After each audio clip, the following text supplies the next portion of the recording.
autism does have, the mind of an autistic person is very, very positive if you can actually channel it. That's the reason they use autistic people in a specific field. Yeah. And they put them in such a place that it doesn't matter if they have their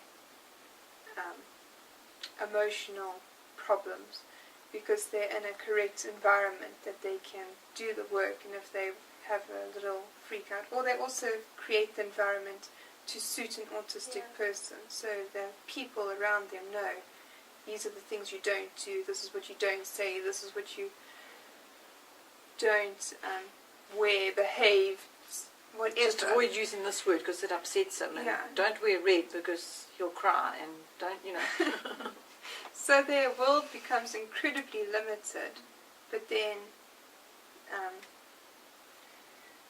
they have high abilities. Their abilities are able to be channeled. So I think we've worked out how to manage in the world, in the environment, society, it's not really the world, and at the same time using the benefits of autism with what it's positive. To use them for you rather than them working against you.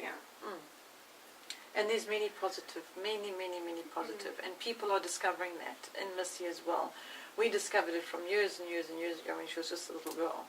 But now in the adult world, people are acknowledging, and a very beautiful thing that has happened with her is because she's not hiding behind a label or excusing herself because of a label or something like that. She's out there, like she's being now, and she's saying, and so I'm dyslexic, but I'm going to write a book anyway. And so it's helping people break out of their own limitations that they have got themselves into because of labels and what have you. And the other thing is people are now starting to identify in her peers in the young adult world. They're beginning to identify where her abilities lie that are unique to her alone, and they know they don't have them specifically. They're not trained in that particular ability. So we had the web designer come to teach Missy and Jamie, to give them a crash course on how to do web design, and Jamie and this guy are applying their technical brains. Let's try this, let's try that, and their technical brains are working technically and sharp, and all the coding and everything else, and they just can't crack this particular thing. This one's foxed them. And Missy doesn't even try because they're doing coding and technical stuff, and it's numbers, involves numbers. I'm out of here. Don't give me anything involving numbers. And so I don't do numbers. And so she's just doing her own graphic work thing over here. I quote I found the other day. I thought this was so appropriate. It says, "Dear Maths," or "Dear Math, I'm tired. I don't want to solve any of your problems. I've got problems of my own." I don't need to solve any of your problems. Thank you, Matt. Goodbye. And the other one is, I try to be normal sometimes, but it gets boring, so I go back to be myself.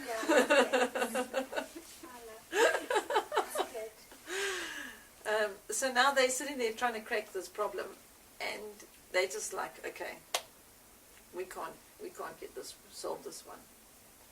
Missy goes, what's the problem? Like glances over the shoulder. What's the problem? No, don't worry about it. We've tried this and this, and been around every bush troubleshooting this one. Well, why? What are you trying to do? Tell me what you're trying to do. Oh, why don't you just bum. No, first I get told that won't work. It was like, what? No. No. Definitely not. No, it can't possibly. It's too simple. So way too straightforward and simple. This is a complicated issue we got here, okay? Don't belittle our problem. Yeah, this is a big problem we got here.